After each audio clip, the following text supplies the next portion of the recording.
Hi, Andrea Isabel Lucas here. I'm the founder and owner of Bar and Soul Studios and of Bar Guild Academy, and I'm here to answer your burning question. So today's burning question is about how to create an inclusive and welcoming class environment. This came in from somebody who was saying, I feel like I should know what to do about this, or I feel like I'm late to the party. What do I need to know about creating an inclusive environment in my class? So I have a few tips here. The first one is you have to start by getting comfortable with the fact that we have a history of hundreds of years of inequality, and that has led to lots of social injustice, lots of isms such as sexism and racism and discrimination, and we're not going to be able to undo that overnight.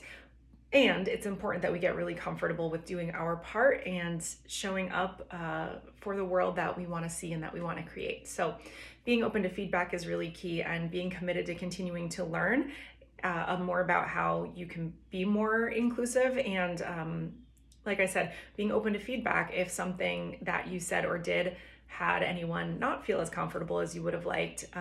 It can sting a little bit to get that kind of feedback, but it's so important to receive that and really take it as a gift, because it's allowing you to be able to improve and keep getting better. And keep learning. My second tip is to ask for pronouns. This is a really easy thing that you can do in your classes that makes your class a safe space for all gender identities. So what does that look like? At the beginning of class, it's like, hey, I'm Andrea, my pronouns are she, her, hers. If you'd like to share your pronouns with me, that would be great. And then when you're meeting and greeting students, what you've just done is you've let everyone in class know that this is a safe space for all gender identities. You can't always assume that someone goes by the gender identity that they look like to you. So someone might not identify as with she, her pronouns or with he, him pronouns. They might be non-binary and they might be using they, them pronouns. They might be in some stage of a transition and they don't look yet like they have made that transition, but it's in which case all the more important, and it can be all the more triggering if you were to sort of make a misstep. So it's important to just allow the space to have that level of communication so that you're not unintentionally triggering, hurt feelings or a non-welcoming space. So also what you're doing when you ask for pronouns is you are creating a safe space for those that want to share their pronouns. And there may be people in the room that have never even heard about sharing pronouns, and it is kind of a teachable moment for them. And it's also setting the tone and the expectation that you expect from everybody in the room to create a welcoming space for all gender identities.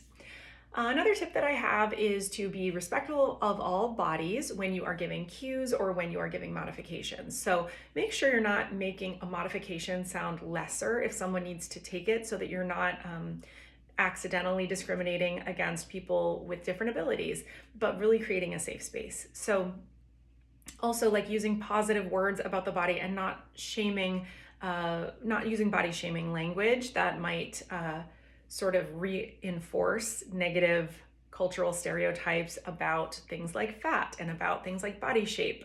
So, and of course, as I mentioned, ability. So really keeping your language super positive and kind, and validating to all abilities and all bodies is so important. So, what might that look like? I've been in classes where I've heard teachers refer to bikini season, or more than one class I've seen a teacher talk about the flab under the arm that moves after like a certain age, which is also getting into ageism and could have people in class feel really uncomfortable as well. So keep it positive, keep it really upbeat. Everyone is worthy of dignity and belonging in your class, regardless of where they are in their body today. So really making sure that you're setting the tone as the leader of your class is so important. Another tip that I have is to re-examine your marketing images. And I think I'll make that my last tip for this video, but just be sure that the images on your website and in your social media are not completely intimidating. If all they're seeing are 20-something, thin, white,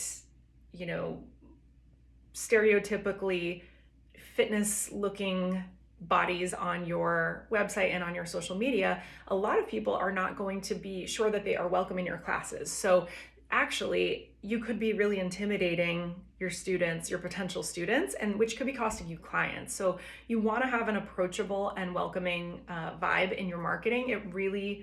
A picture does say 1,000 words, and it really does send a strong message who you choose to include and not include in those images. So I highly recommend going out of your way to make sure that you are representing a wide variety of ages, bodies, and identities in your marketing images. And that is what I have for you today. I can't wait to be back with you for the next burning question. Please keep them coming, and I will talk to you all again soon. Thanks.